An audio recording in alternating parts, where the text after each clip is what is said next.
Quisiera comenzar con una paradoja muy importante, ¿no? Este es un gráfico bastante claro en donde muestra el crecimiento económico del Perú, de América Latina y del mundo en los últimos 16 años. En los últimos 16 años el mundo ha crecido, se ha expandido, o sea, no es una novedad.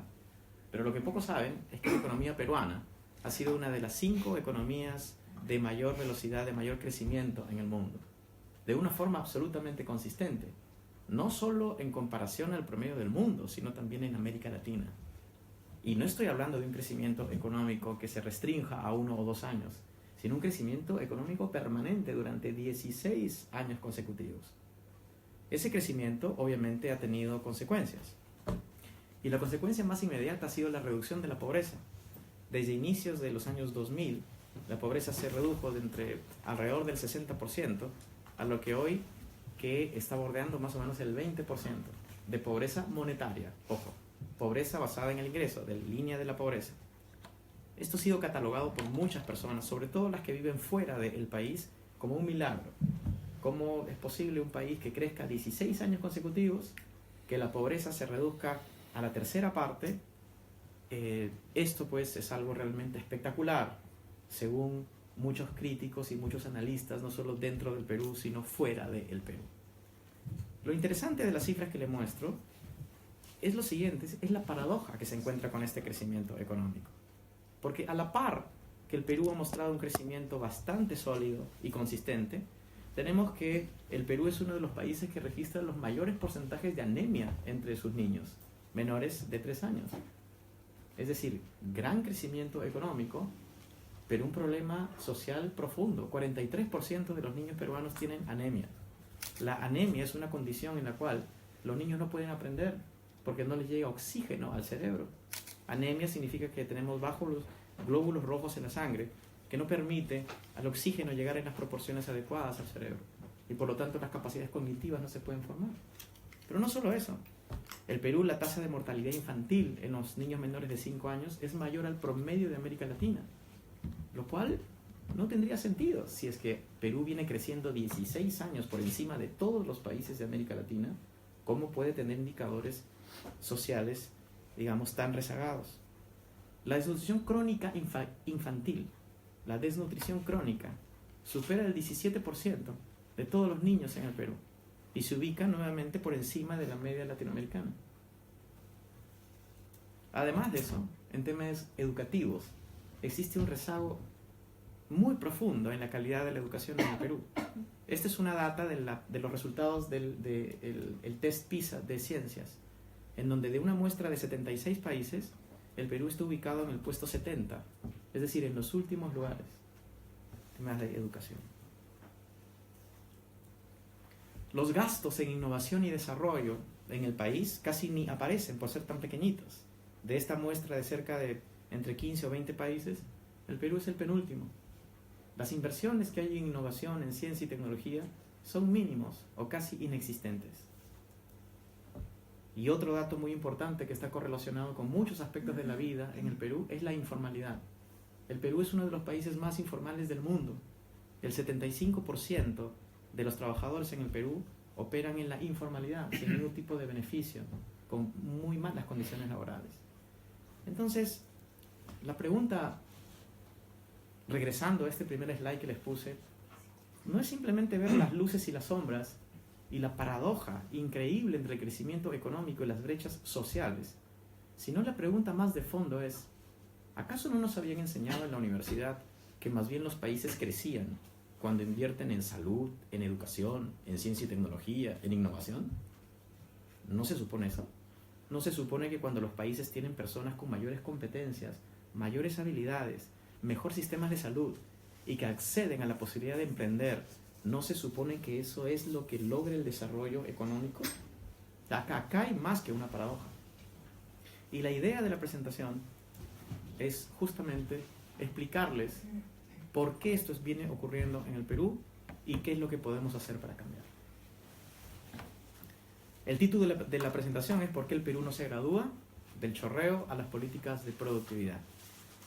Y para tratar sobre productividad, a las personas que no han estado expuestas, digamos, a estos conceptos que los economistas solemos manejar, sin dar mayor claridad sobre los conceptos, quiero comenzar sobre un ejemplo muy, muy claro que lo van a entender la mayoría de los peruanos. Los peruanos estamos orgullosos de nuestra gastronomía.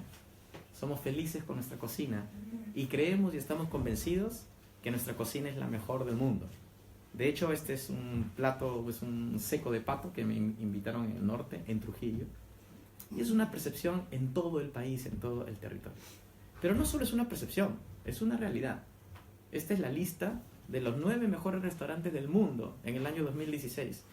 Y de todos los restaurantes en el mundo, 2 de los primeros 9 lugares son peruanos.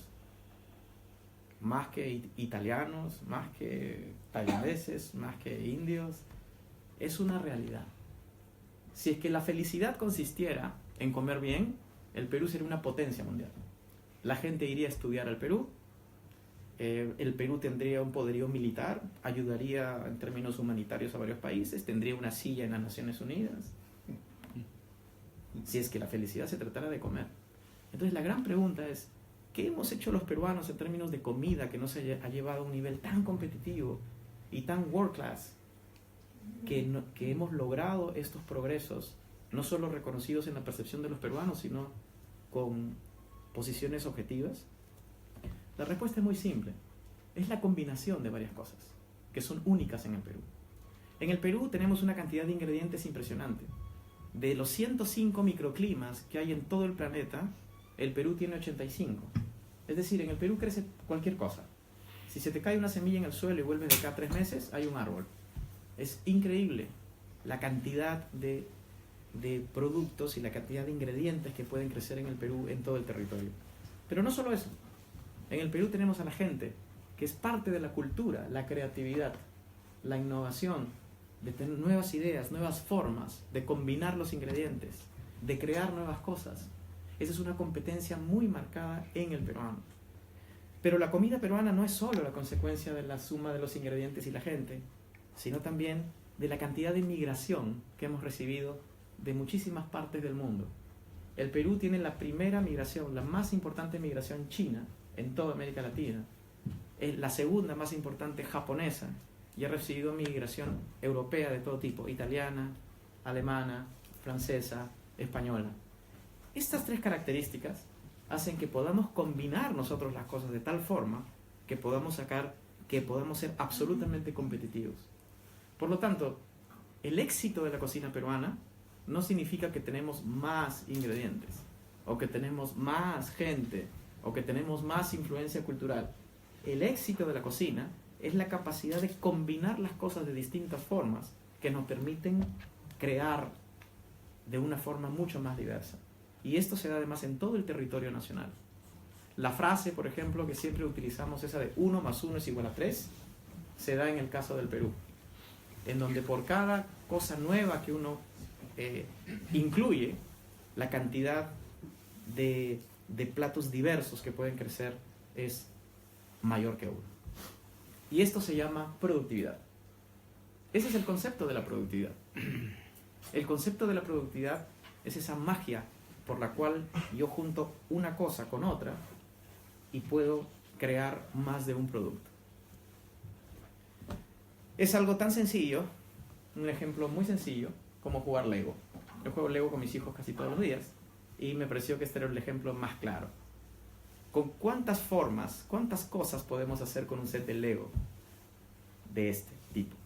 Podemos hacer 3 formas, 4 formas, 4 objetos, 5 objetos. La pregunta es, ¿cuántos objetos podemos hacer con este set de Lego? Pero acá lo importante del segundo set de Lego no es la cantidad de piezas, son las piezas diferentes. La magia de la productividad no es la cantidad de las mismas cosas, sino son las piezas diferentes que tienes del Lego que te permiten combinarlas de distintas formas. Por ejemplo, en la segunda pieza tenemos un conejito, tenemos una tortuga, hay un carrito, que nos permiten combinarlas para crear cosas nuevas. Nosotros cuando jugamos Lego, estamos jugando a ser más productivos, sin darnos cuenta. Cuando jugamos con nuestros hijos, o cuando hemos jugado cuando éramos niños, sin darnos cuenta, hemos jugado a elevar la productividad, que se resume en esta ecuación. Mentalmente o mejor dicho, quizás nadie en esta sala haya visto esa ecuación, pero la utilizamos todo el tiempo. Y ese es el número de combinaciones que uno obtiene de una cantidad determinada de objetos. Eso es productividad. Por esa razón, desde que la humanidad apareció, desde que el Homo sapiens sapiens está en la Tierra, hace 300.000 años antes de Cristo, hasta la actualidad, la magia del progreso no ha sido acumular las mismas cantidades de piezas de Lego, sino la magia ha sido poder crear nuevas piezas de Lego. Con el pasar de los años, la producción y la riqueza ha aumentado, no porque las fábricas se han multiplicado, no porque la población ha crecido exponencialmente, sino fundamentalmente porque la forma en la que hemos combinado el conocimiento ha llevado a una explosión del progreso. Y eso también se muestra con este gráfico. Este gráfico tiene el mismo eje horizontal, que es el tiempo, y el mismo eje vertical, que es la acumulación de conocimiento. Y vemos que la acumulación de conocimiento, desde que apareció el Homo sapiens en la Tierra, ha tenido una explosión alrededor de fines de los 80. Perdón, alrededor de fines de los 70, comienzos de los 80. Esta explosión se dio por la tercera revolución industrial. Una de las explicaciones que se da a esa explosión es el Internet, la posibilidad de combinar conocimientos que antes era imposible combinarlo porque no estábamos conectados. Y eso dio origen a la cuarta revolución industrial. Entonces, lo que quiero decir es que desde los 80 hasta esta época, todo el conocimiento que los seres humanos hemos creado es varias veces mayor a todo el conocimiento que creamos antes de los 80 hasta desde el punto en que aparecimos en la Tierra como cazadores-recolectores. Esa es la explicación de los aumentos de productividad. Y por esa razón, acá pongo un gráfico que es bastante conocido, en donde se muestra el PBI per cápita en la historia en los últimos siglos, y ustedes ven que hay un salto desde fines del siglo XVIII hasta la actualidad. Si uno ve el crecimiento de la producción per cápita, uno podría pensar, bueno, lo que ha pasado es que el número de materiales ha aumentado, el número de fábricas ha aumentado, el número de gente en la fuerza laboral ha aumentado, entonces por eso la producción ha aumentado. No es cierto, eso no ha ocurrido.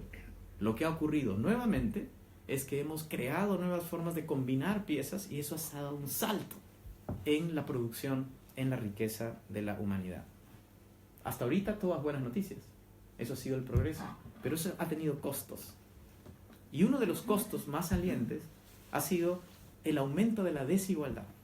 Este gráfico muestra dos funciones de densidad de kernel. La primera quiero que se concentren en la más oscura, que son todos los países en el mundo el año 1960. Y esa densidad muestra que, por ejemplo, la mayoría de países en esos años tenían un PBI per cápita menor a $5.000, a $5.000 internacionales constantes. El grueso. Y la diferencia entre el país más rico y más pobre era relativamente corta. Después de 50 años, vemos que la distribución ha cambiado completamente. La distribución que se ve en la línea mucho más clara es una distribución que nos dice dos cosas: que en promedio los países ahora son más ricos, porque la mayoría está alrededor de $7.000 internacionales constantes, pero la desigualdad, la distancia entre los países ricos y pobres ha aumentado muchísimo. Una de las explicaciones son las diferencias en productividad. ¿Cómo es así? Imaginemos que cada uno representa un país el día de hoy. Las diferencias en productividad es que John tiene 5 piezas de Lego y el señor que está sentado al fondo tiene 20 piezas de Lego. Al pasar el tiempo, cada uno ha adquirido diferentes tipos de conocimientos que al combinarlos ha logrado una explosión, no solo en la riqueza, sino una explosión en la desigualdad. ¿Qué determina la productividad de los países? ¿Qué hace que los países sean más productivos? Es decir, ¿qué hace que los países combinen mejor sus piezas de Lego? Para eso voy a utilizar un framework, un marco desarrollado por 3 profesores de la Universidad de Harvard, que lo único que han hecho, bueno, han hecho un análisis mucho más profundo, pero un árbol de variables y de factores que determinan la productividad y que nos ayuda para poder entender en esta presentación cómo es así que los países combinan estas piezas de Lego. Lo que voy a mostrar acá es cómo los países acumulan productividad y cuáles son esas variables y esas restricciones en el crecimiento. Lo primero es tener dinero. Si no hay crédito, nadie puede ser productivo, para comenzar. Pero el acceso al crédito puede estar determinado por la situación en el mundo. Si las tasas de interés son altas, los países en desarrollo no les queda más que acceder a esas tasas, no pueden alterarlas. Pero también se puede deber a que ya no son cosas que pasan en el mundo, sino son cosas que pasan dentro del país. Puede haber una tasa de interés muy baja en el mundo, pero aún así un país no puede tener crédito, por varias razones. Primero, porque no tiene bancarización, es decir, no hay bancos.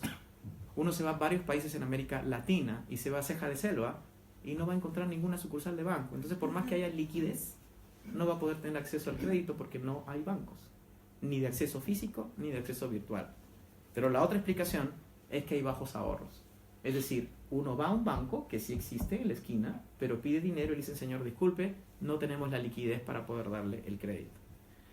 Si todos estos problemas estuvieran solucionados, aún tenemos restricciones para elevar la productividad.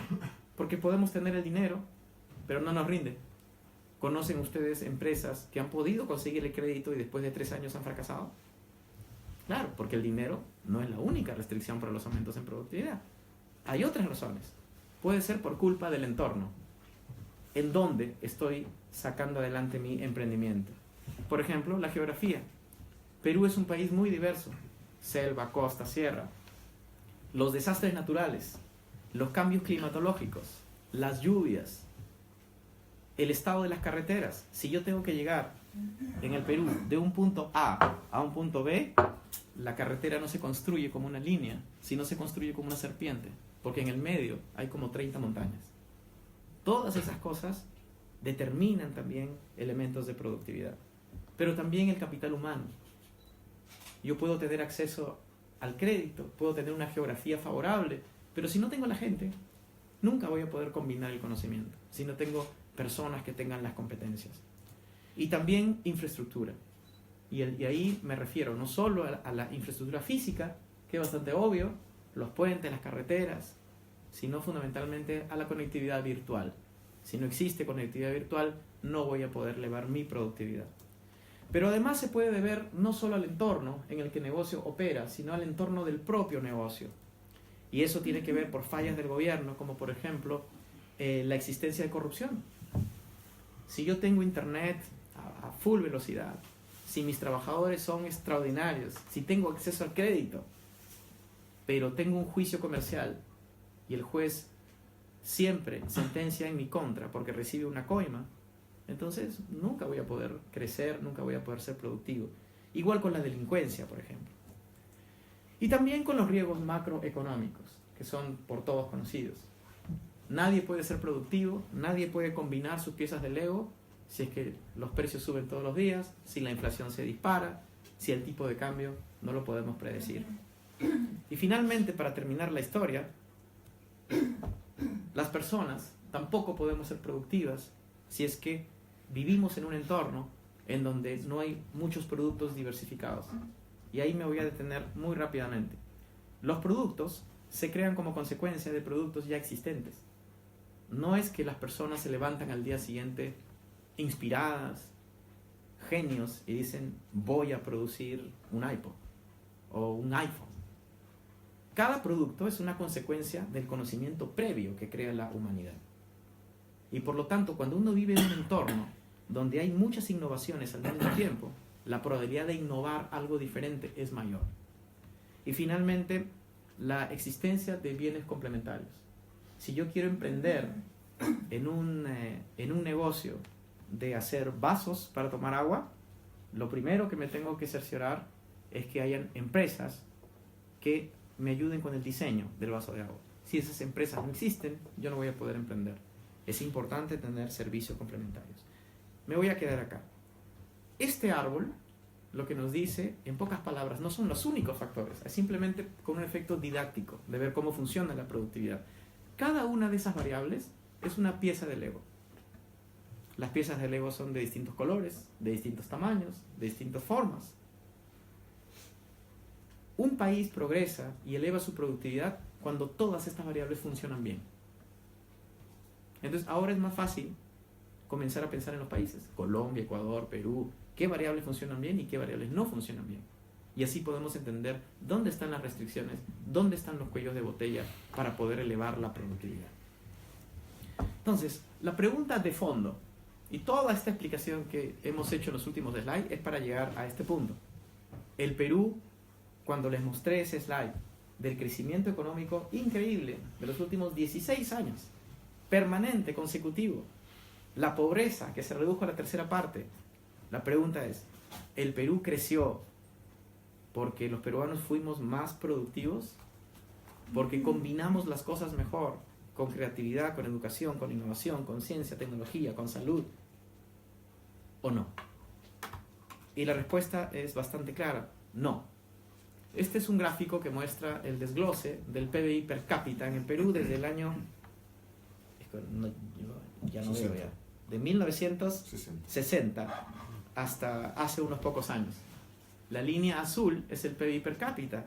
Y miren el crecimiento tan impresionante del PIB per cápita en el Perú. Muy impresionante. Sin embargo, cuando uno desglosa ese PIB per cápita, uno se da cuenta que la variable más importante que ha explicado el PIB per cápita ha sido la acumulación de capital. ¿Qué significa eso? Gracias. ¿Qué significa eso? Que el PIB per cápita ha crecido fundamentalmente porque hemos aumentado piezas de Lego, pero las mismas piezas de Lego. Ninguna diferente. Las mismas. Y la segunda variable importante es el aumento de la mano de obra. Y eso es bastante obvio. En un país que tiene un boom demográfico como el Perú, mientras más pasa el tiempo, más son las personas que entran en la fuerza laboral y por lo tanto se produce más. Si ven la línea naranja muestra la evolución de la productividad. Exactamente eso. Esa magia de combinar las cosas para crear cosas diferentes y crear valor. Y ven que esa línea está prácticamente congelada en el tiempo. No ha cambiado. El crecimiento económico del Perú se ha debido porque hemos acumulado factores. Trabajo, capital. Pero no porque hemos creado, innovado. No porque hemos generado valor agregado adicional. Este es un cuadro bastante revelador de las mismas variables, pero ahora comparado con los Estados Unidos. He hecho un círculo en las cifras que me parecen interesantes, que es de todo el crecimiento del Perú entre 1950 y el 2014, de todo el crecimiento, la productividad solo explica el 3% de ese crecimiento. El 97% del resto ha sido explicado simplemente por la llegada de mayor inversión, de acumulación de capital. En contraste con los Estados Unidos, en donde el 30% de todo su crecimiento ha sido explicado por productividad. Es decir, el 30% de toda su riqueza no es porque nadie añadió nada, no es porque llegó $1 más, no es porque una persona más trabajó en ese país, sino porque entre todos inventaron nuevas formas de hacer las cosas. Esa es la magia de la productividad, es crear algo de donde no existe. Es crear algo de donde no existe, simplemente porque pensamos, porque innovamos, porque creamos, porque generamos cosas diferentes. Este es otro gráfico interesante de la brecha de productividad de varios espacios frente a los Estados Unidos. La línea roja es Perú, en donde se ve que los niveles de productividad alcanzados en el Perú han sido muy inferiores a los de Estados Unidos. El día de hoy se ubica casi en el 60% de los niveles de productividad alcanzados por los Estados Unidos. América Latina está por ahí, y miren la gran diferencia con el caso de los países asiáticos. El punto de quiebre es el inicios de los 70s, en donde los países asiáticos dan el salto y comienzan a elevar sus niveles de productividad de una forma muy importante. Los que son críticos al enfoque que yo les estoy presentando, porque entre los economistas hay debates, ¿no? Dicen, no, estás equivocado, pero eso no es así. Utilizan este gráfico y dicen, pero ¿de qué me estás hablando? Mira el impresionante crecimiento económico que ha tenido el Perú de 1950 al 2015 y lo vamos a poner por sectores. Y efectivamente, es un crecimiento económico muy impresionante y nadie lo niega. De hecho, nosotros comenzamos mostrando el crecimiento económico. Pero la pregunta más interesante es, ¿qué te parece? Yo los invito a ver este mismo gráfico, pero de otra forma, con la misma data. Es este. en lugar de poner los montos, vamos a poner los porcentajes de cada uno de los sectores como en su importancia en la economía. Y vemos que desde 1950 hasta la actualidad, el Perú produce lo mismo. Lo mismo. Las estructuras, las participaciones porcentuales de los sectores son casi las mismas. El Perú no ha cambiado. Hemos producido más, pero hemos producido más de lo mismo. También podría haber un comentario diciendo, está bien, pero dentro de cada sector hay una gama de productos. Habría que ver qué es lo que pasa dentro de esos sectores. Entonces yo les invito a ver unos gráficos muy interesantes desarrollados también por la Universidad de Harvard, en donde muestran la misma data, pero quizás vista de otra forma, más didáctica. Estos rectángulos es el total de las exportaciones de los países. Es todo lo que los países exportan. Los colores más claros son recursos naturales, commodities, minerales, vegetales, harina y pescado. Y los colores más oscuros es la industria, es el valor agregado, es lo que tiene alto contenido tecnológico. En el año 1968, Tailandia tenía más o menos un 70% de sus exportaciones materias primas. Después de 40 años, Tailandia se transformó en un país totalmente diferente. Los colores celestes y azules son electrónicos, es alta tecnología, microprocesadores, microchips y otro tipo de productos de alta tecnología. Parecen dos países completamente diferentes. Entonces, en 40 años, ¿los países sí pueden cambiar? Por supuesto que pueden cambiar. La pregunta es ¿cómo lograron cambiar? ¿Cómo lograron elevar sus niveles de productividad tan grandes? Tenemos el otro caso de Corea, un país que cerca del 75% materias primas, los verdes son vegetales, de exportación, y después de 40 años, Corea cambió más que Tailandia. Es un país hoy día completamente diferente de hace décadas atrás, gracias a los aumentos de productividad y la creación de productos nuevos y diversificados. En América Latina tenemos el caso de de Brasil, donde cerca del 80% de su producción, minerales, eso es soya, por ejemplo, lo que es verde, soya, y con una industria pequeña. Después de 40 años, Brasil sigue exportando materias primas, porque es un rectángulo que está en la izquierda inferior, pero fundamentalmente ahora es un país muy diversificado. Brasil hoy día produce aviones y obviamente los vende a todo el mundo. La pregunta es, ¿qué pasó con Perú? En 1968, el Perú, gran parte de sus exportaciones son materias primas. Lo que está en color celeste es harina de pescado y lo demás son minerales fundamentalmente. El único espacio que está industrializado es una línea muy delgada que está a la derecha, no sé si la notan, una línea muy delgada. Y después de 40 años, nuestra estructura productiva es muy parecida. Parece que no cambió. Desarrollamos una industria que es fundamentalmente textil, agroindustrial, pero la estructura base, la matriz productiva, sigue siendo muy parecida a la de hace 40 años. La pregunta es, ¿por qué otros países cambian y países como el Perú les es tan difícil cambiar y transitar a ese nuevo enfoque? Y eso a pesar de los esfuerzos que Perú ha venido haciendo. Este es el llamado spaghetti bowl o plato de fideos, en donde cuando estábamos en el BID poníamos todos los tratados de libre comercio entre todos los países de América Latina con el mundo. Y era pues un zafarrancho, es un caos, ¿no? Eso te dice, bueno, que está de moda los tratados de libre comercio. También te dice que hay una feroz competencia por la integración comercial. Pero otra cosa que te dice es que los 3 países más integrados al mundo en las Américas es los Estados Unidos, Chile y Perú.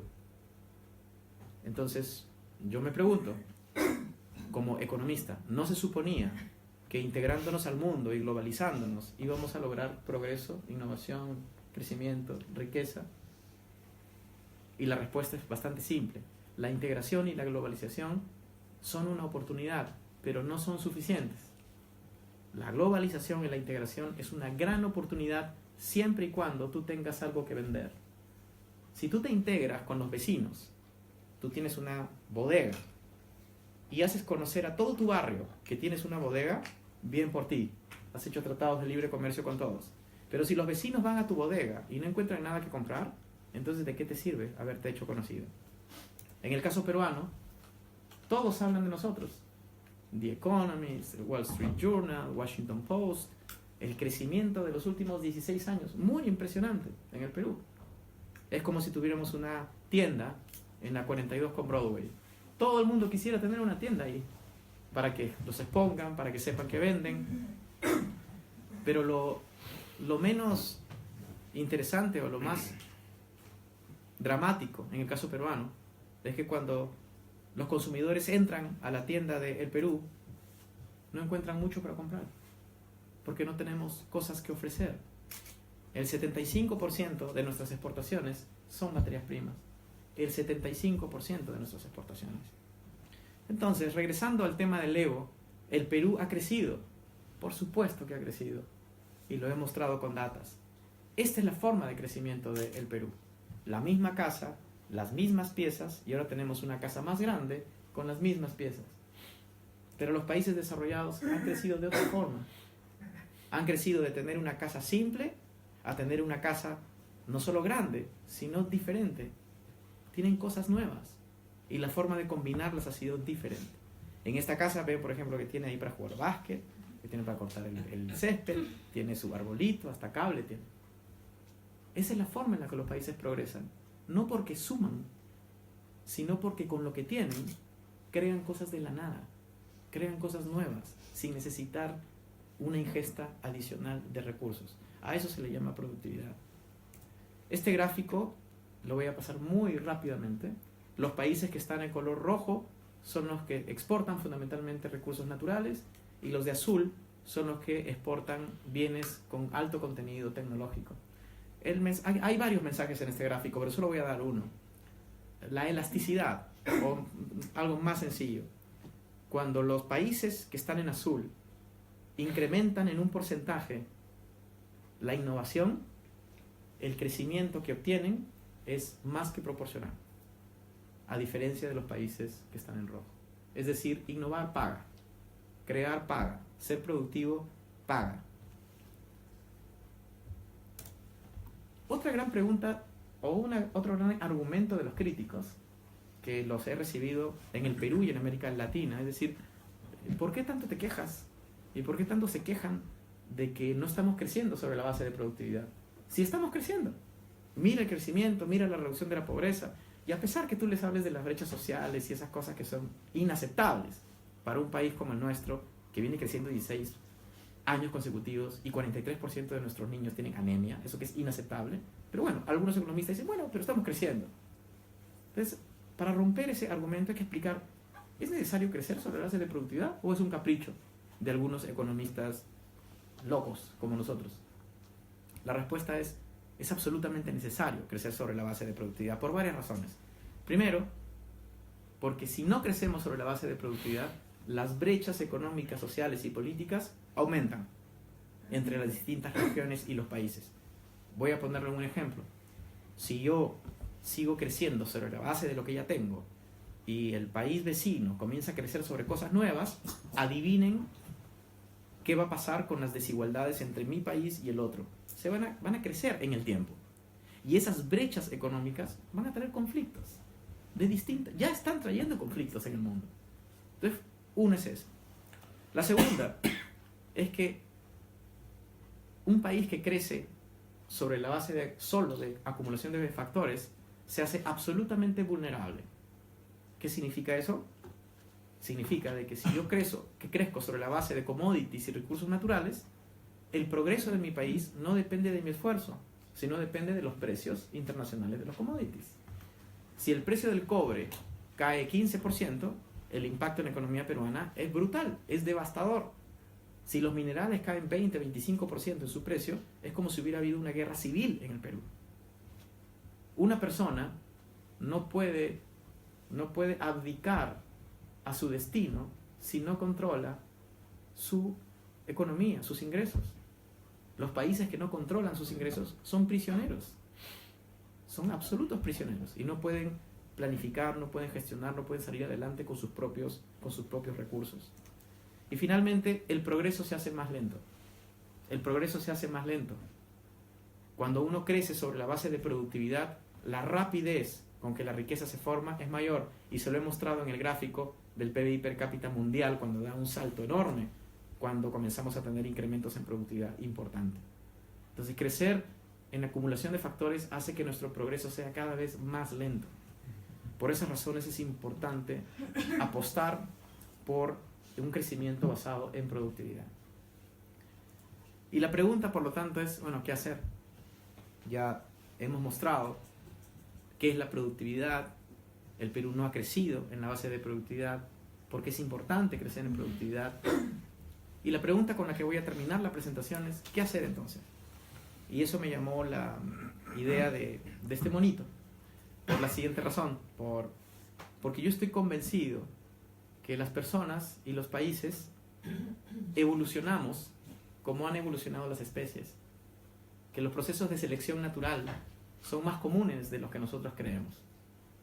Cuando nosotros crecemos y pasamos de ser adolescentes, jóvenes a adultos, no es que nos transformemos en una persona que no somos, sino que ocurren tres cosas.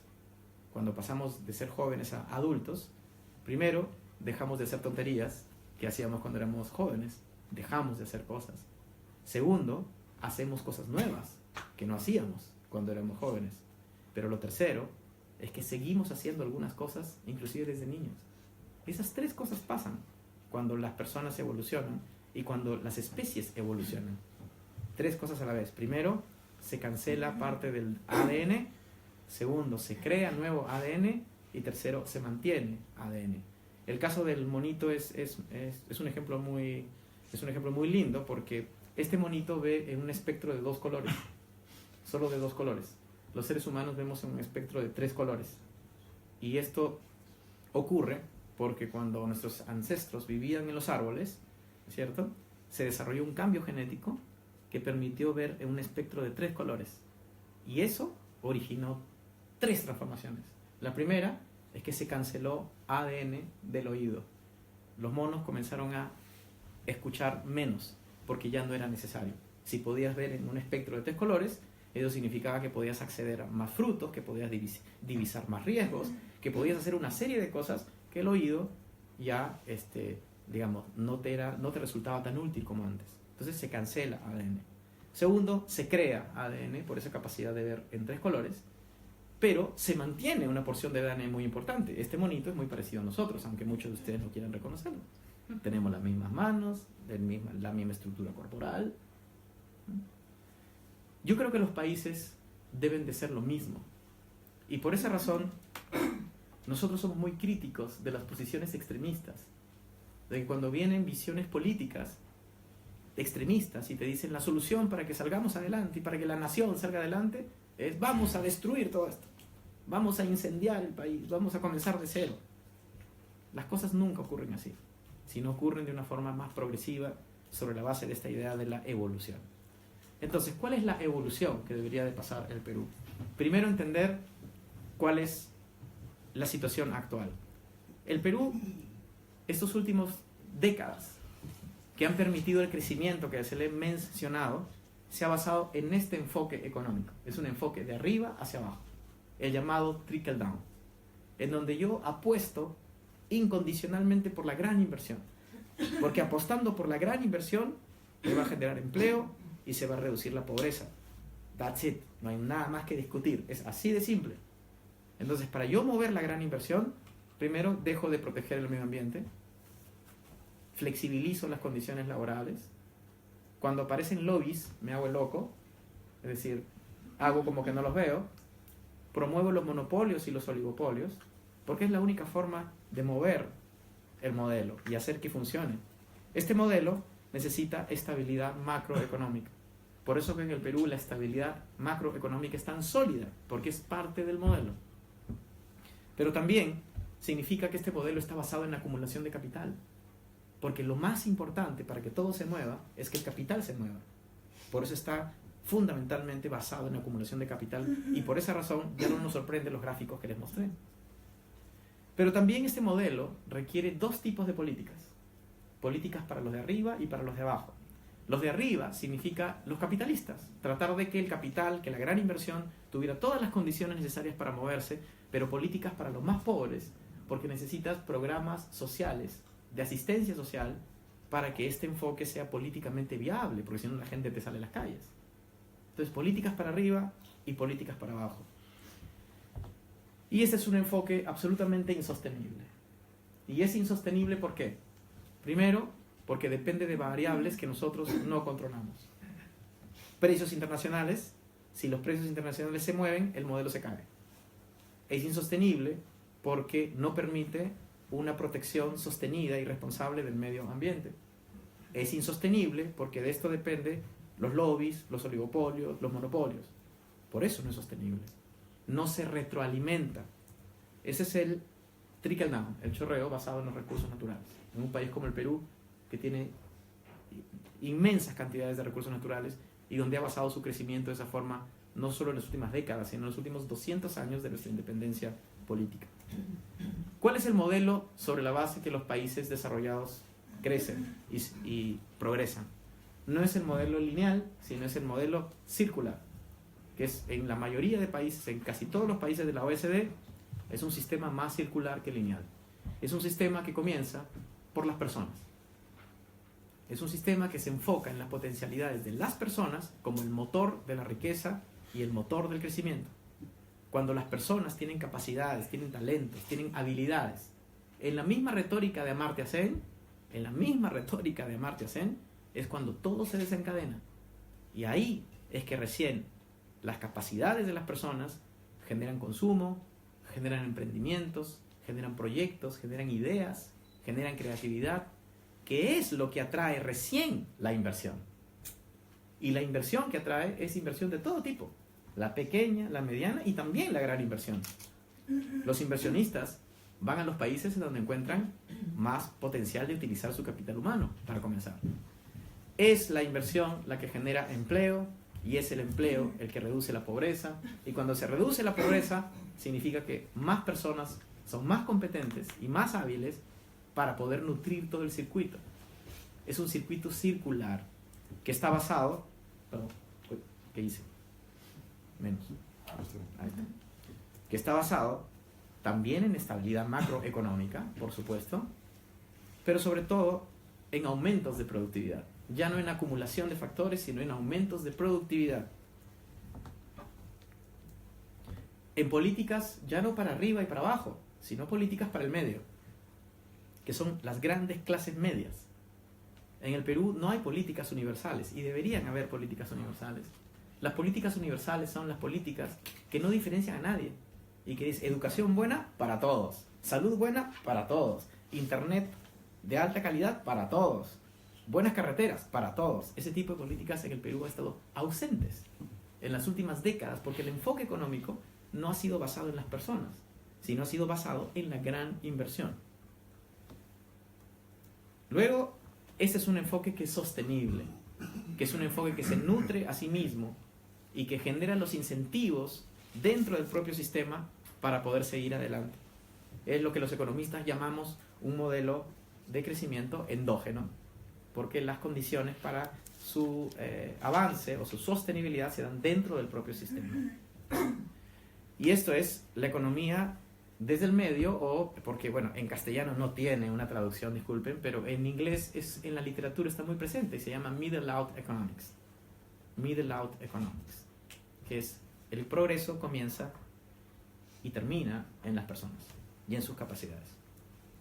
Esta es una muestra adicional de lo que les vengo diciendo. Este es un índice de reformas estructurales creado por el Banco Interamericano de Desarrollo, por Eduardo Lora, que fue jefe de investigación del BID, en donde él se ocurrió hacer un índice para ver cómo los países hacían sus reformas estructurales y hacer un seguimiento en el tiempo. Y ahí en el caso del Perú, como ustedes pueden ver en la línea roja, se ve que las reformas que existieron se dieron fundamentalmente a principios de los 90. Y después de los 90, es decir, hace más de 30 años, en el Perú no se hacen reformas. Las reformas de los 90 son las llamadas reformas de primera generación. Las reformas de primera generación son la política fiscal, la política monetaria, la estabilidad de precios, la política comercial. Pero las reformas de segunda generación, que son las que promueven la productividad, en el Perú hasta el día de hoy no se han dado, han estado ausentes. La gran pregunta, y con esto termino, es ¿cómo hacemos la transición? Lo azul es el enfoque del pasado. Bueno, del pasado y actual, porque el actual gobierno sigue implementando el mismo enfoque. Pero es parte de la historia, acumulación de factores. Y la pregunta es ¿cómo transitamos a un nuevo enfoque basado en productividad? La misma metáfora del monito, porque lo que está en el medio es lo que debemos de mantener, de las cosas que se hicieron bien. Vamos a comenzar por eso. ¿Qué se hizo bien? En el Perú, desde hace 30 años, tenemos una de las políticas monetarias más sólidas en América Latina. Los peruanos vamos a explicarle a distintas partes en el mundo cómo hacer política monetaria, porque nos hemos convertido en expertos. Entender las cuentas, perdón, no las cuentas fiscales, perdón, estoy hablando del tema monetario. Entender la regulación bastante sólida, bastante seria. Nuestra política fiscal es re buena. La deuda que tiene el día del Perú es 25% del Producto Bruto Interno, una de las deudas más bajas en el mundo. Los recursos fiscales que hemos acumulado en el tiempo también, a pesar de la informalidad. El manejo de la política fiscal en relación a los déficits fiscales tiene estándares internacionales y han sido calificados por las clasificadoras de riesgo con una calificación bastante buena para un país como el Perú. La política comercial. El Perú tiene 19 tratados de libre comercio. Es uno de los países más integrados en todo el mundo. También la regulación financiera. Las leyes, las normas y las instituciones que rigen el comportamiento de los bancos y las entidades financieras es muy sólido en el Perú. Los niveles de cartera pesada están por debajo del promedio porque la regulación es buena, es seria, es muy profesional. Y también la creación de programas sociales. El Perú tiene mucha experiencia y tradición en la creación e implementación de programas sociales, los cuales deben de ser perfeccionados, pero son un elemento importante de la forma en la que se han venido haciendo las cosas, sobre todo para atender a una población tan vulnerable en algunos bolsones de la población. Ahora vamos a discutir las cosas que no deberíamos hacer y las cosas que deberíamos de simplemente cancelar, así como el monito canceló parte de su ADN, qué cosas el Perú ya no debería hacer y que lamentablemente se siguen haciendo. Primero, que debemos de eliminar las políticas pro negocio que hay en el Perú. La riqueza se forma en el mercado y el mercado son las empresas y los consumidores. Eso hace el mercado, las dos cosas, no solo una. En el Perú en las últimas décadas el apoyo que se ha dado no ha sido al mercado, ha sido a los negocios. Y eso ha afectado el empoderamiento de los ciudadanos, eso ha afectado la calidad de los productos, de los servicios a los ciudadanos, a los consumidores. Y eso tenemos de cambiar. El mercado es un todo, no son solo los negocios. Cuando me refiero a los negocios, por ejemplo, no sé qué tanta familiaridad tiene con el Perú, pero una inmensa cantidad de industrias en el Perú son monopolios. Monopolios, oligopolios, los lobbies, en donde hay una falta de política antitrust, por ejemplo, para poder tener una mayor regulación que beneficie a todos. La improvisación. El enfoque del trickle down hace que no sea necesario planificar. Hay demasiada improvisación. El Perú, lamentablemente, el día de hoy no tenemos un sistema de presupuesto que nos permita priorizar los gastos del Estado. No tenemos un plan de inversiones que nos permita saber qué carreteras, qué puentes, qué aeropuertos debemos de construir. Aunque parezca increíble, hasta las familias tienen un presupuesto mensual y saben qué asignarle a qué cosa y saben que de acá a un año tienen que ahorrar tanto porque tienen que mandar al hijo a la universidad. Esos son elementos de sentido común. El Perú al día de hoy no tenemos esas herramientas y la pregunta es, y la respuesta a este problema no es que haya incapacidad, sino que nunca ha sido necesario porque hemos estado viviendo bajo un enfoque estrictamente obsesionado en la gran inversión. El Estado en el Perú está ausente del aparato productivo. Yo, modestamente, no conozco ni un solo país que haya progresado en donde el Estado no haya invertido en sus empresas. En todas las naciones que el día de hoy son exitosas, es porque el Estado da una serie de apoyos para que las empresas salgan adelante. A los emprendimientos, los startups, la asistencia técnica, los servicios empresariales, la innovación, la ciencia, el fortalecimiento de las universidades. Eso es obvio. En el Perú, la ausencia del Estado en el desarrollo de la matriz productiva es muy notorio y es parte de la tradición de la forma en la que se ha manejado la economía en las últimas décadas. Las condiciones laborales son muy precarias. No ha habido una reforma laboral que atienda las demandas de los empresarios y también las demandas de los trabajadores. Y finalmente, en un país que ha basado su crecimiento sobre la base de las industrias extractivas, como por ejemplo la minería, y con una diversidad tan grande, en el Perú hay más de 50 comunidades indígenas, en el Perú tenemos una diversidad cultural enorme, en donde el diálogo debería de ser una herramienta continua, permanente y aceptada. En un país tan diverso nuevamente, el diálogo ya debe haber sido aceptado hace muchísimo tiempo como una herramienta básica de negociación, de planificación, de llegar a acuerdos mínimos para que la economía crezca, para que todos se puedan beneficiar de una forma proporcional. Y ahora vamos a nombrar las cosas, ese ADN que no tenemos y que tenemos que tener, las nuevas cosas que tenemos que crear.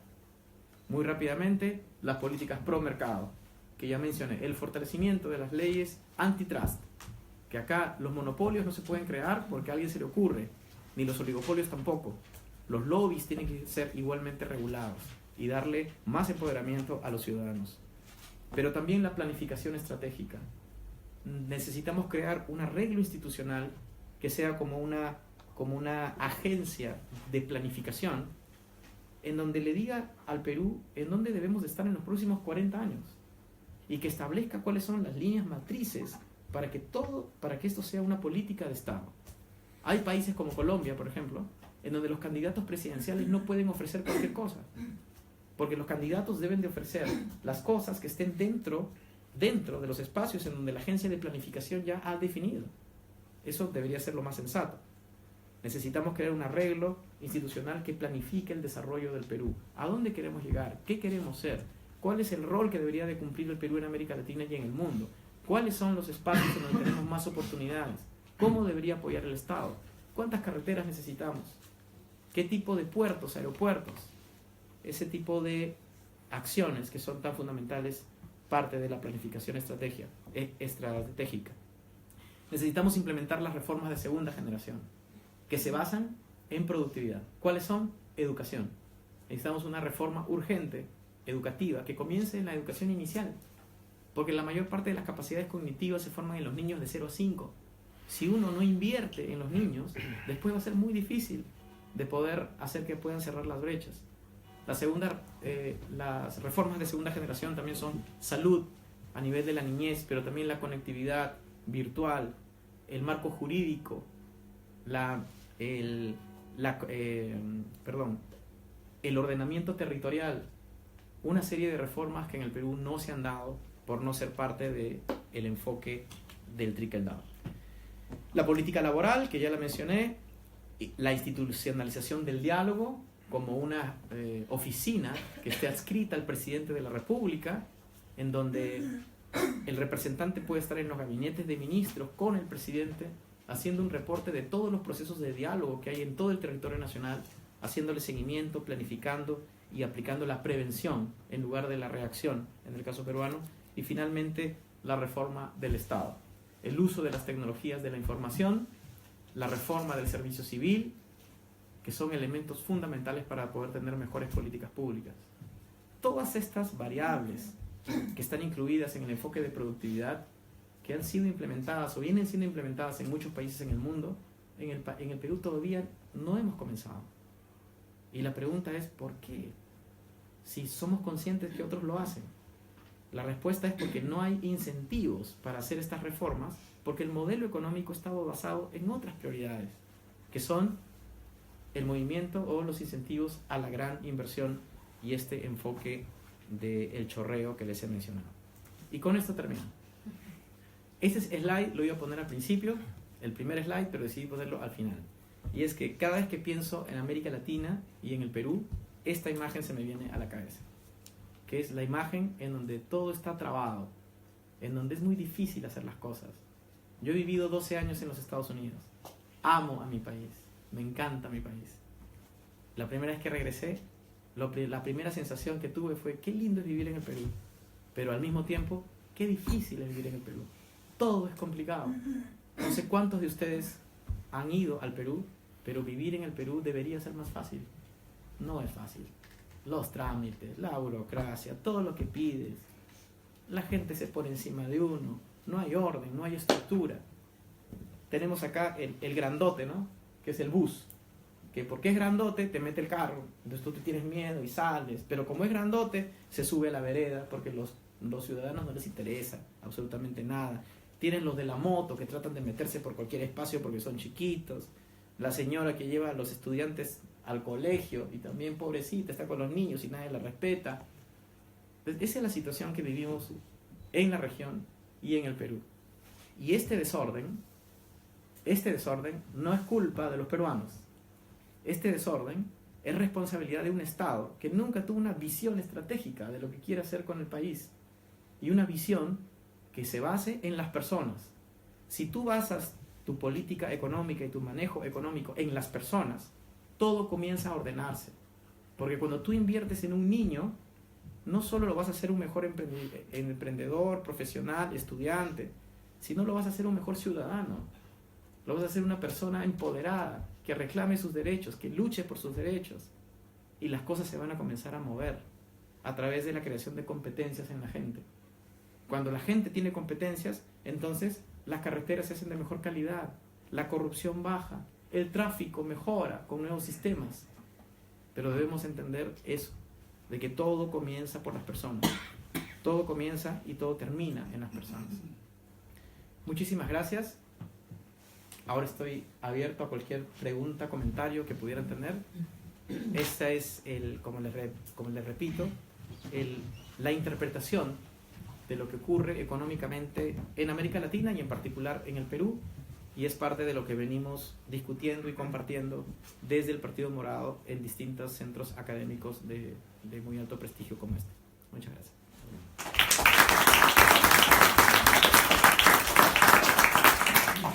Thank you, Julio. You've given us much food for thought there, I think. In particular, why Peru is not Legoland. I think that if we can perhaps take questions in groups, and maybe 2 or 3 questions, and then you can answer them, it's probably the best way to do it. But if I abuse my role as the chairman of the proceedings to sort of start off with a question. Okay. In as much as I feel somehow, if you look at Peru historically over the last 50 years, a lot of these debates have been aired many times before. And in particular, if you go back to the late 1960s, at the time of the end of the Belaunde period, many of the kind of policies that were advocated, maybe where they weren't implemented, but they were advocated by the military government at the time, were such as how to diversify the economy, how to industrialize, how to improve labor rights, and a number of different things. So I wonder really, the question I would ask you really is, do we not need to look at the sort of structures of power within Peru to see why this process which you're advocating is so difficult to achieve? Because are there not very important vested interests which make it almost impossible to do? Absolutely. And obviously this relates to your political pretensions. Absolutely, absolutely. One of the problems that Peru has is the colonial heritage. We are free for 200 years, almost 200 years, but the story repeats itself. First with guano, salitre, caucho, oil, and now minerals. Part of the colonial heritage is this model of economic growth based on natural resources. When the Spanish came to Peru, their main objective was not take full advantage of the territory. The objective was to produce minerals and take it abroad to Spain. So the system, the whole system, infrastructure, labor organization, and everything was based on that idea. That is why Peru, being so diverse and having so many differences across the country, we have one huge capital. And we have a very centralized system. Why? Because when the Spanish came, the idea was to make it centralized because we need to export minerals. It's the same reason why we have a huge airport, a huge port which is the Callao Puerto, el Puerto de El Callao, which is close to Lima, because it was exactly the same reasoning. And that's also why, because the labor was organized in the way it was in the colony. So the colonial heritage is one very important factor that explains what is going on right now, because around those natural resources, it appeared an establishment with very strong incentives to keep the status quo. First with guano, then salitre, and now we have with minerals.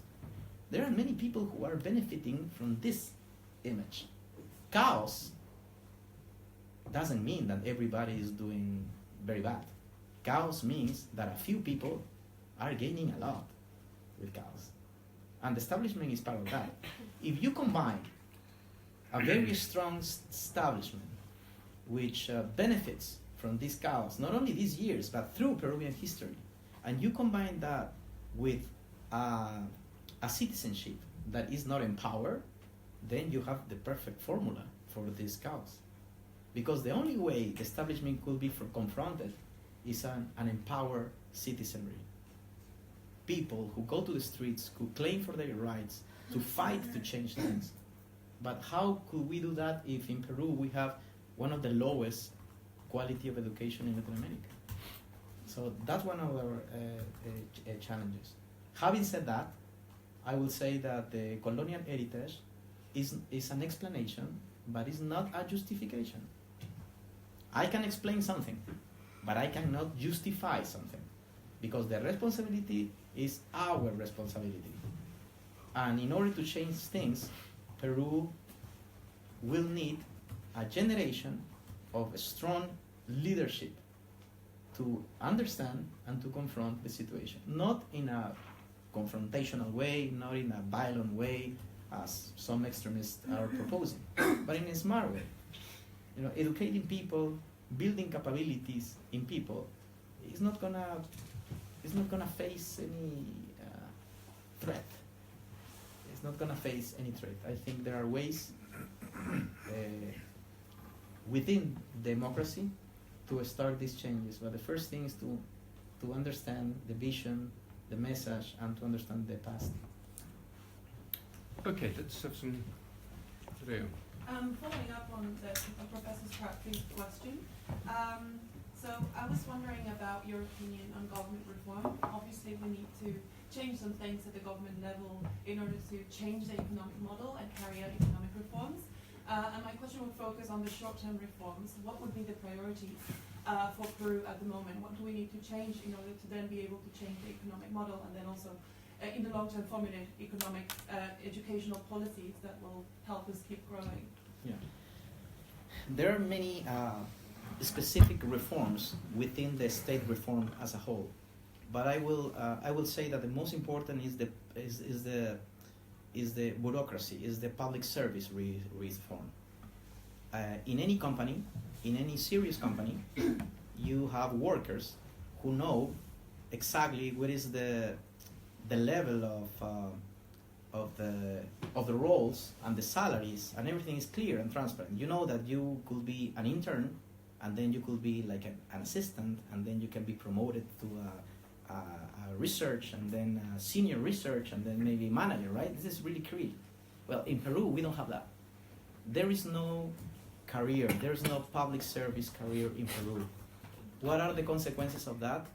That most of the people working in the government, they don't have any stability. They don't have any stability. The differences in salaries of people doing exactly the same are incredible. So that creates lots of distortions. The rotation of people in the government is amazing. Ministries, vice ministries, general directors in the public sector in Peru stay for 4 months, 6 months. How you're gonna make public policy that lasts, some of them 10 years, 20 years, if you have staff that is working for 6 months? So I will say that the most important is the public service reform. Is we need to build a real career with everything predictable, transparent, with the salaries already finance to attract the best and the brightest. But that's I would say that this is the starting point. Jonathan, question? Yes, it's a wonderful coincidence that we're here at the same time. I'm a professor of political science in Lima at the Universidad del Pacífico, and colega de César Guadalupe. Oh, So I would like to, if I may, 2 short comments on 2 of the pictures and then a question. I'm German, I do drive in Lima, and I turn into a beast. And I always tell people back home that in Lima, I cannot drive according to the rules, otherwise I'll crash. When I go back to Germany, I have to totally switch my mind, because in Germany, if I don't drive according to the rules, I will crash, right? So I think that is a very good metaphor.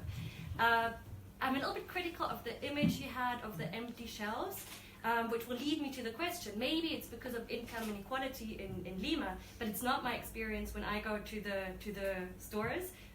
So maybe that might lead to some misunderstandings. I think when we go to the supermarkets, there actually are things to buy. It's not this Cuba scenario where we have to queue for toilet paper, or Venezuelan scenario right now where we have to queue for toilet paper and butter. My question, you mentioned inequality in production and how that is a problem between countries. What about inequality within countries? And that's something I teach at a university that is quite elitist. It's private. It focuses on economy, administration, and I teach political science. So this is a course the students have to take. And I talk about inequality. And very often at the beginning of the course they say, well, inequality is not a problem as long as no one is poor, right? And then I talk about populism and right-wing populism in Europe, and I try to explain, no, actually, inequality is always a problem, or seems to be, at least when we look at right-wing populists in Europe right now. So what is your stance on inequality within the country? And what is your stance, and I know this might be a very tricky question, I find it fascinating how the issue of taxing inheritance is this taboo in Peru. And in many European countries, including Germany, that's the normal thing to do. Why? Because we believe in opportunity of equality of opportunities, right? And if we think about the vested interests, if we think about inequality in Peru, what is your stance on the inheritance tax? All right.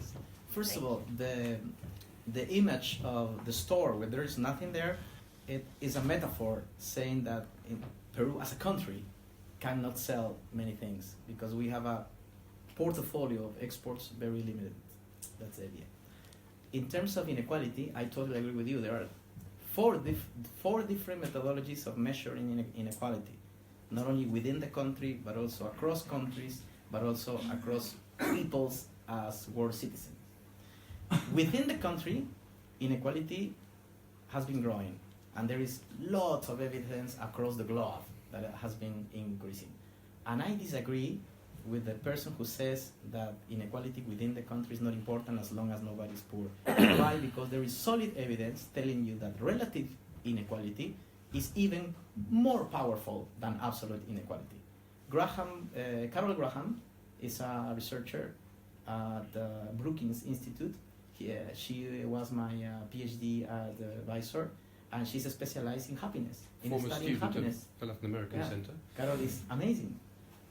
And she proved with extremely solid data that people are more frustrated and there's the highest level of unhappiness when the relatively inequality takes place. So it's not only about how much I earn, but what are the difference within the country. So inequality within the country is a big problem. It's a big problem, and I will take that very seriously. The public policy question, indeed, is what to do.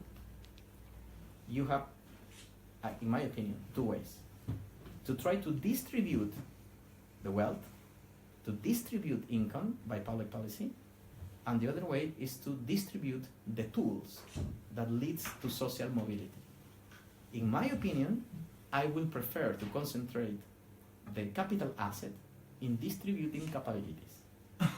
In the 21st century, it's much easier to distribute education and health than distributing wealth.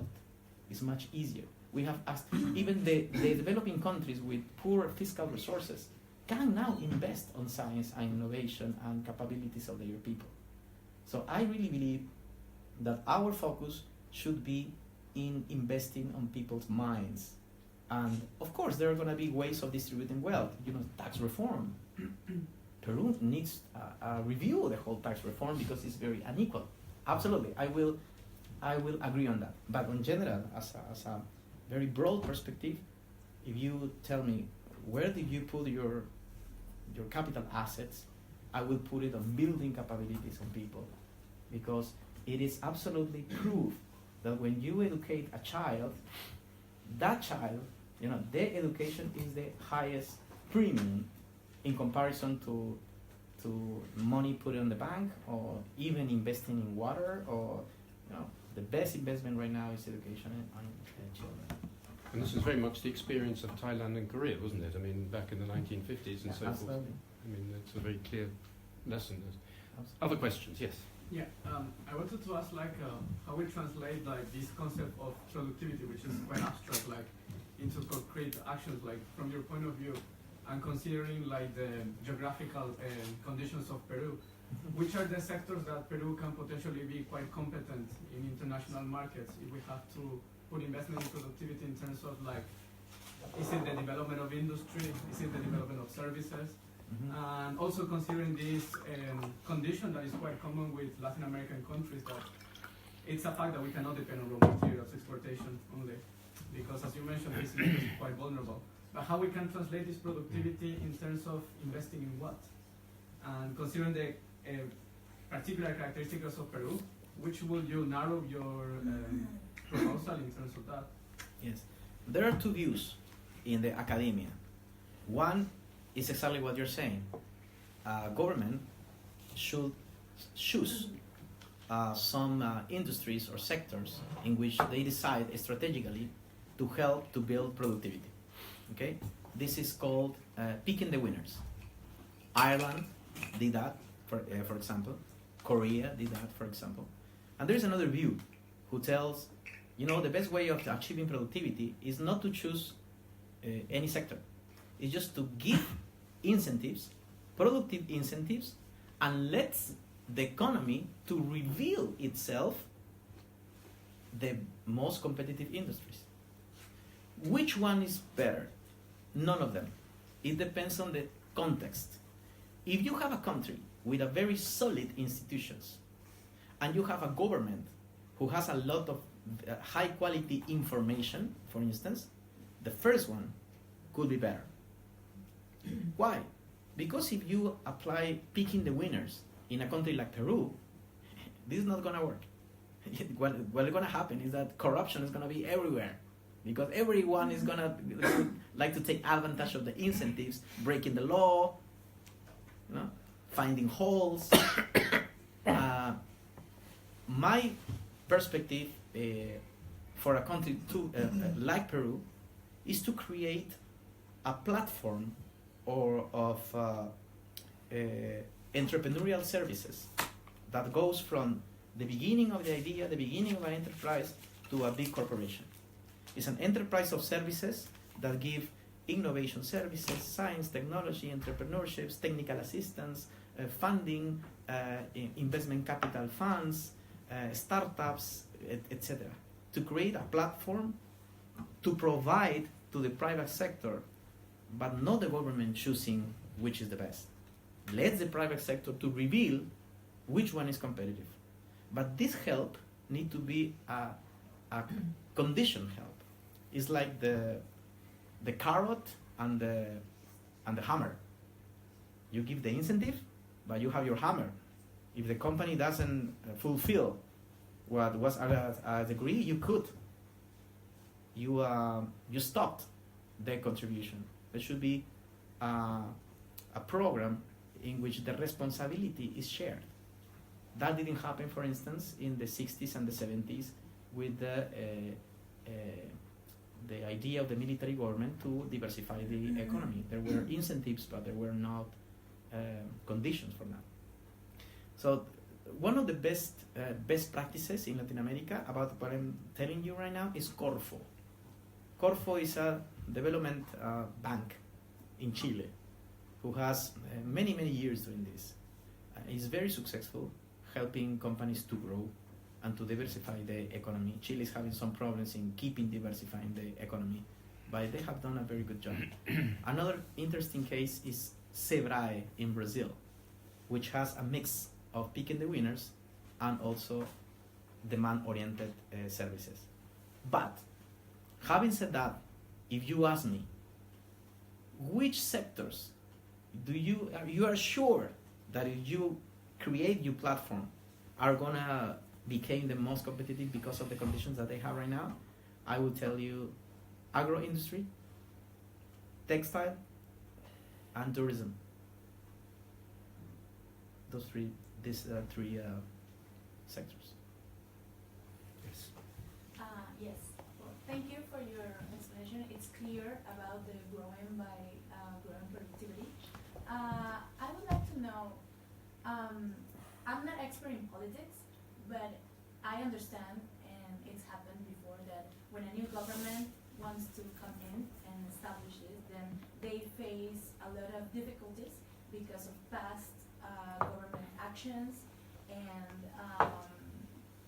difficulties such as a Congress filled with the opposition, stuff like that. So, if a new government is to implement this new way of growth, then what would be, in your opinion, the obstacles, the main obstacles that they are going to find in implementing this, and how to address them?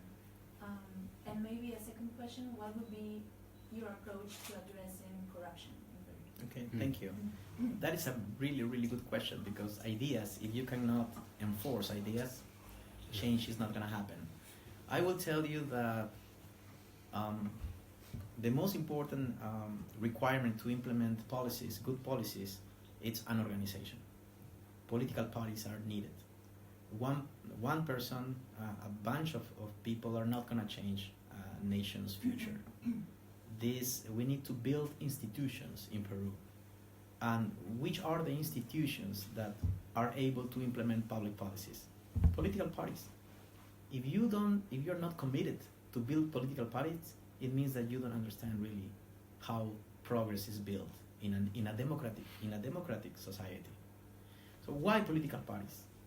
First of all, because political parties are not only needed to take power. Political parties are needed to execute public policies, to govern. Because you need a presence in all the territory. You need a permanent dialogue with stakeholders, a permanent dialogue. You need people who believe exactly the same about what you're saying. That means that you need to make efforts in creating an ideology that is shared within the party and not believe only in a particular leadership.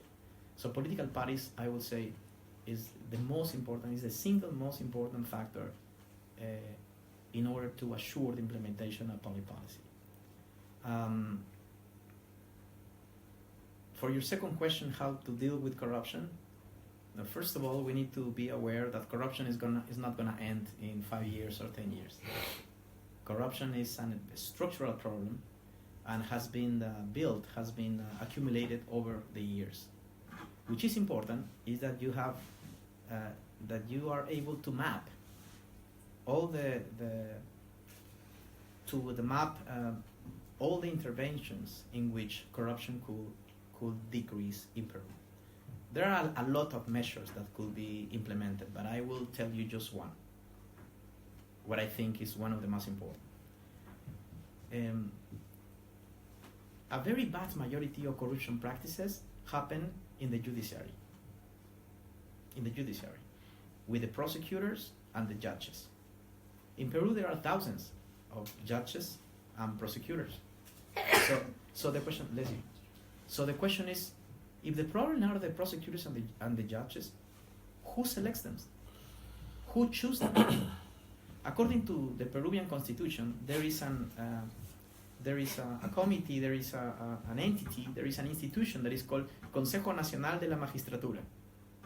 Consejo Nacional de la Magistratura is like the human resources department in any company.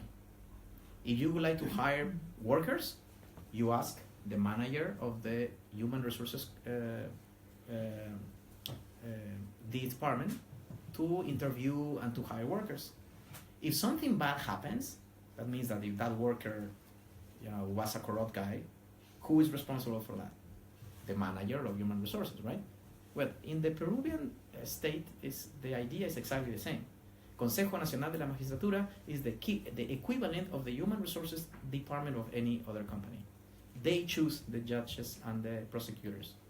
According to the Peruvian constitutions, the members of the Consejo Nacional de la Magistratura are representatives of the public universities, the private universities, the colegios profesionales, the professional guilds in Peru, and representatives of the whole prosecutor entity, and a couple more. The problem with them is that they have huge interest, huge conflict of interest, because there are several mafias within the private universities and also the public universities and also the professional guilds. So the way in which Consejo Nacional de la Magistratura is composed is an incentive for the mafias to rule and to control the selection of judges and prosecutors in Peru. How you can change that? Changing the constitution. What do you need to change the constitution? You need a majority in Congress, and you need two sessions. You need 2 elections in Congress.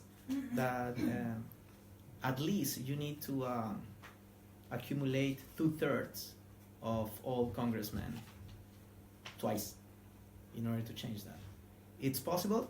Of course it's possible. What do you need to do that? Build a political party. So when you return, it always goes to the same issue. Build a political party. Build a political party. It's the only way. Any more questions? Yes. Thank you. My question was related to hers. Like, you did a growth diagnostics of Peru, and the main conclusion is the lack of total factor productivity increased. However, you didn't. I was going to ask you: is there a role of political institutions, as you just said? But then you said that is the lack of political parties. However, according to Latino Barometer in the polls in the recent years, the people in Peru, they actually don't believe in political parties, and they actually qualify really bad their political parties' performance in the Congress.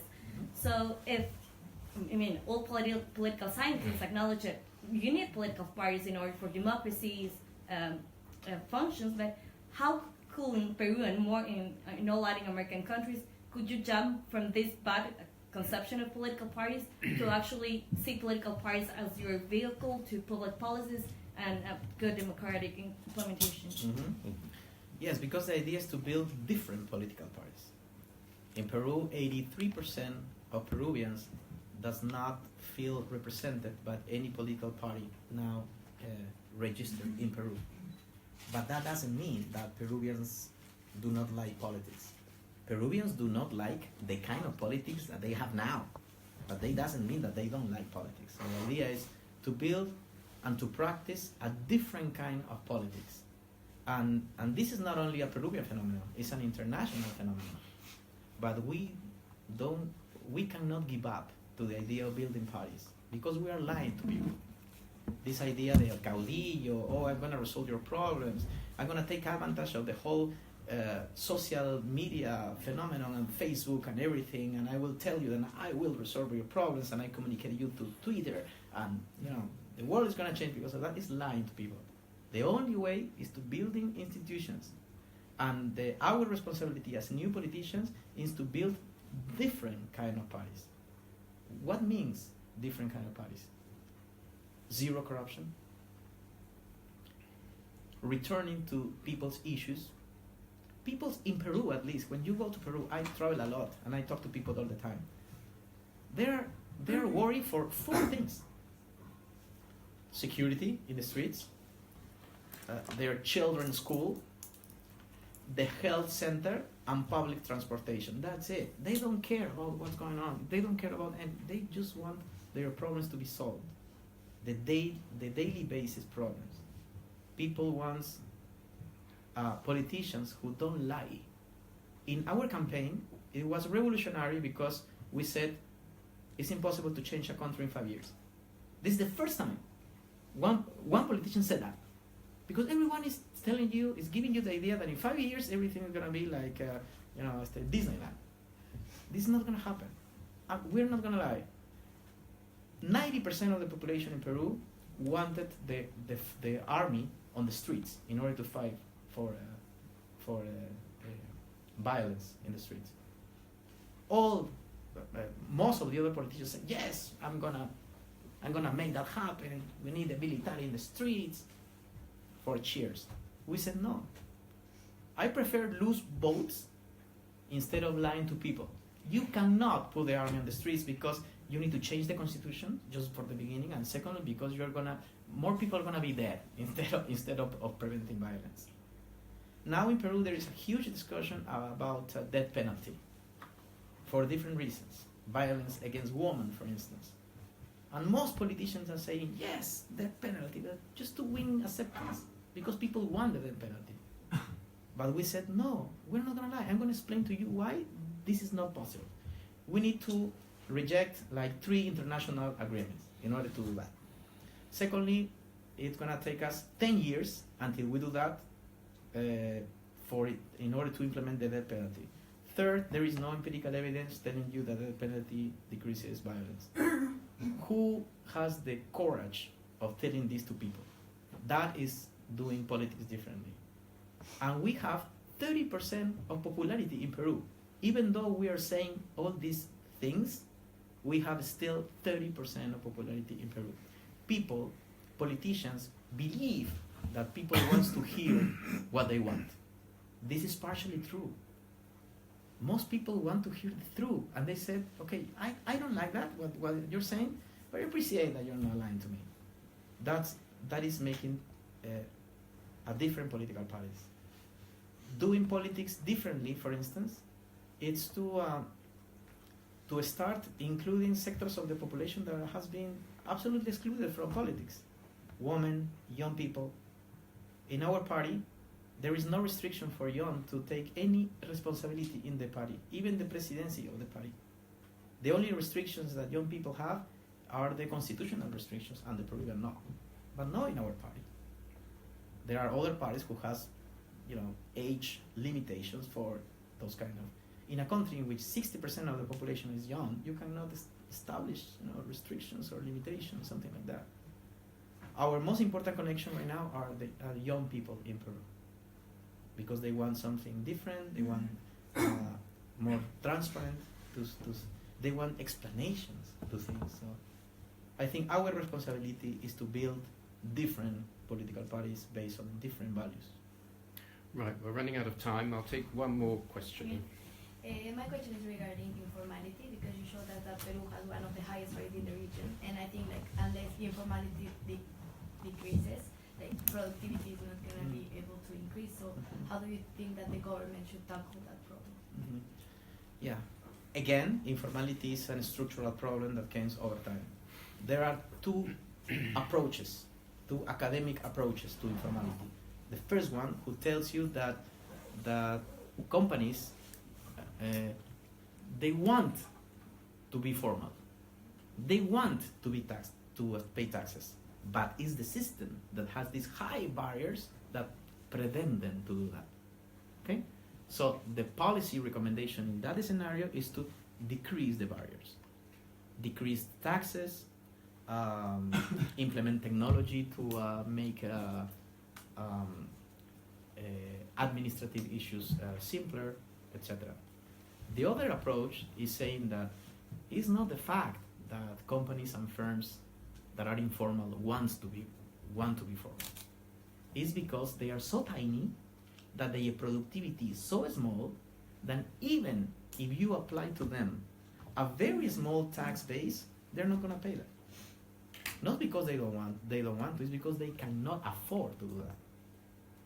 So the idea, that approach tells you that if you see in the empirical evidence that most of the companies are really, really tiny, the public policy solution is not particularly, it's not only to decrease the barriers, the bureaucratic barriers, but particularly to help them to grow. Technical assistance, the platform that I was talking about. So what is the case of Peru? The case of Peru is the second one. In the case of Peru, we have a situation in which 75% of the enterprises are informal, and most of them are extremely, extremely tiny. Very, very tiny. There are companies that are even survival companies, that they don't have the expectations to grow. They just exist because it's a mean to survive. So in my opinion, we need to combine reductions in or easiness in dealing with the states, but particularly helping them to grow, giving access to markets and giving services, productive services. It's gonna take time, yeah, but please show me one country that has solved informality in 5 years or 10. Right, I think we have to round it up there. Thank you, Julio, for Thank you. giving us a very great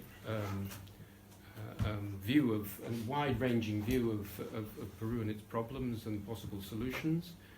I don't know if you know the book by Steve Levitsky on the problems of party building in Latin America. There's 600 pages of it, in which he sort of surmises the difficulties of establishing new political parties. I mean, looking back over the last 25, 30 years or so.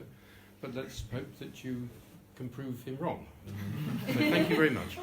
Thank you so much.